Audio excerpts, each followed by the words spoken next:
Salam, mən 216 nömrəli tam orta məktəbin rəqəmsal bacarıqlar müəlliməsi Cəbrayılova Vüsalə. Bu günləri sizlərlə 3-cü sinif mövzusu olan kompüterin aparat təminatı, daxili və xarici qurğular, giriş, çıxış və giriş-çıxış qurğuları haqqında məlumat vermək istəyirəm. İlk öncə gəlin görək ki, kompüterin qurğuları hansı informasiya prosesini icra etməyə bizə kömək edir. Biz bilirik ki, klaviatura və siçan Üzr istəyirəm.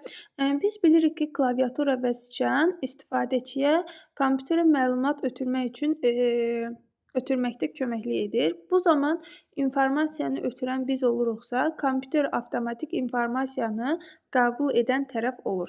Deməli, burdan belə bir nəticəyə gələ bilərik ki, klaviatura və siçan kompüterə informasiyanı qəbul etməyə imkan verir. Yəni, biz istifadəçi olaraq kompüterə informasiyanı daxil edirik. Sonra, digər qurğumuz monitordur. Biz bilirik ki, monitor bizə hər hansı bir informasiyanı ötürür. Yəni, istifadəçiyə informasiyanı ötürür. O zaman deyə bilirik ki, monitor kompüterə informasiya ötürməyə imkan verir. Sonra prosesor. Prosesor uşaqlar biz bilirik ki, burada şəkildə də göstərilir, kompüterin beyni adlanır.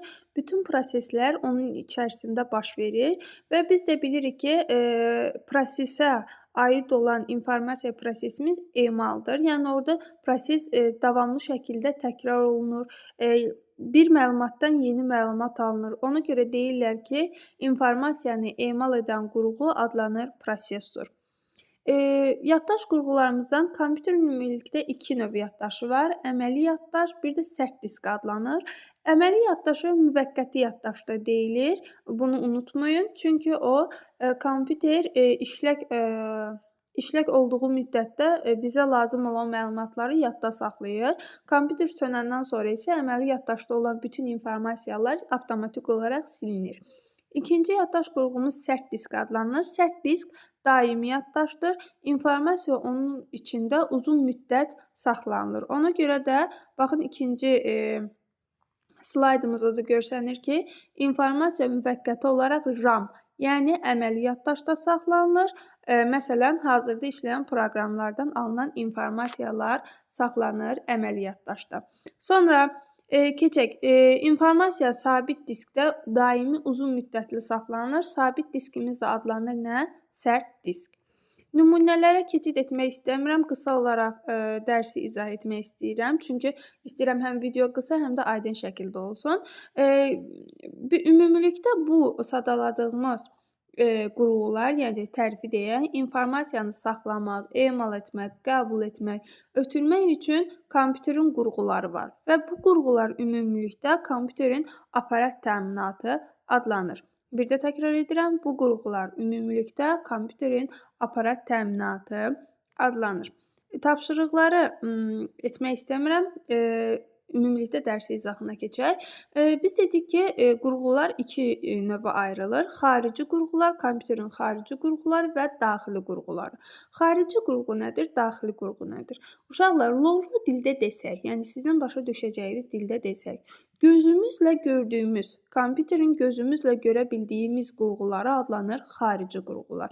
Məsəl üçün, qulaqlıq xarici qurğudur, çünki biz onu gözümüzlə görürük. Mikrofon, kamera, printer, bunların hamısı xarici qurğudur.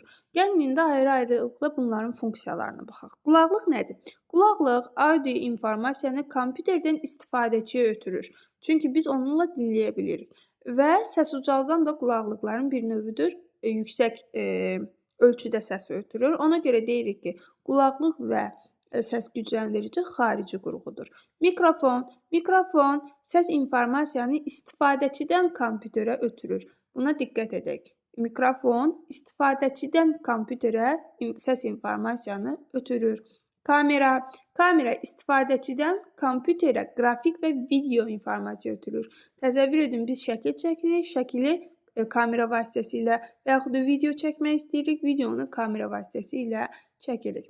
Printer mətn və qrafik informasiyanı kompüterdən istifadəçiyə ötürür. Baxın, uşaqlar, bu nüanslara diqqət etmək lazımdır. Bir də deyirəm, printer mətn və qrafik informasiyanı kompüterdən istifadəçiyə ötürür.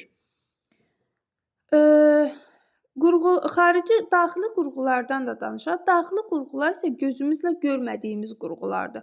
Məsəl üçün, prosessoru biz normal halda görə bilmirik, sərt diski biz normal halda görə bilmirik, əməli yaddaş qurğusunu biz normal halda görə bilmirik. Onun üçün gərək kompüterin içini açaq. Ona görə də dedik ki, kompüterin qurğuları daxili və xarici olaraq iki yerə bölünür. Daxili qurğular, yenə də sadələyirəm, əməli yaddaş, sərt disk, prosessor oldu daxili qurğular, klaviatura, printer, monitor, səs ucaldan, siçan, kamera, qulaqcıq, bunların hamısı oldu deməli xarici qurğular. Uşaqlar, bir də istifadə olunan funksiyasına görə qurğuları iki növə ayrılırlar. Bunlar giriş qurğuları, bir də adlanır çıxış qurğuları. Bu funksiyanın hər ikisini də eyni vaxtda yerinə yetirə bilən qurğular var. Bunlar da həm giriş, həm çıxış qurğuları, yəni giriş-çıxış qurğuları adlanırlar. Gəlin baxaq görək giriş qurğularının funksiyası nədir, çıxış qurğularının funksiyası nədir? Giriş qurğuları informasiyanı istifadəçidən kompüterə ötürür. Yəni informasiya istifadəçidən, yəni bizdən kompüterə ötürülür. Baxın, mikrofon vasitəsilə biz nə edirik? Mikrofon vasitəsilə səs bir-birimizə WhatsApp-dan nümunə gətirim. WhatsApp vasitəsilə bir-birimizə səs göndərə bilirik. Yəni bizim səsimizi mikrofon yığır və nə edir? Kompüter ötürür. Kamera da giriş qurğusudur. Bizim şəklimizi çəkir, telefonun qalereyasında saxlayır.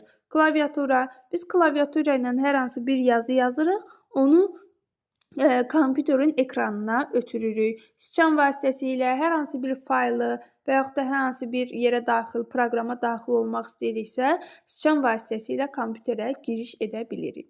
Çıxış qurğuları. Giriş qurğularımızdan bu qədər. Çıxış qurğularımız. Çıxış qurğuları giriş qurğularının əksi olan qurğulardır. Yəni, informasiyanı kompüterdən istifadəçiyə ötürür. Məsəl üçün, printer. Printer bizə nə edir? Çap verir. Hər hansı bir kağız üzərində məlumatı bizim üçün çıxarır. Səs ucaldan, kompüterdəki səsi daha geniş əraziyə yaymaq üçün istifadə olunur. Monitor, biz bayaqlar dedik ki, klaviatura ilə daxil edirik. Deməli, o giriş qurğusudur. Klaviatura ilə daxil etdiyimiz məlumatlar bizə harda görünür? Monitorda. Deməli, monitor informasiyanı bizə ötürür. Deməli, monitor çıxış qurğusudur. Qulaqlıq da eyni səs informasiyanı bizim qulağımıza ötürür. Gəlin baxaq, bəs giriş-çıxış qurğuları nədir? Telefonlarımızın ekranı, buna sensor ekran deyirlər. Sensor ekranla biz həm informasiyanı görə bilirik, həm də ora hər hansı bir informasiyanı mesaj kimi daxil edə bilirik. Sonra giriş-çıxış qurğularımızdan bir də qarnitür adlanan qurğu var. Qarnitür qulaqcıqla mikrofonun birləşməsindən alınan növdür. Baxın, burada qarnitür yazılıb, yaxınlaşdırım, daha yaxından görə bilərsiniz. Qarnitür həm giriş, həm çıxış qurğusudur. İnteraktiv lövhə.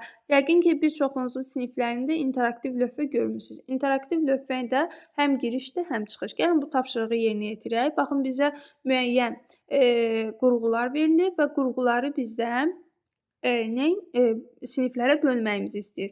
Biz bayaq da dediyimiz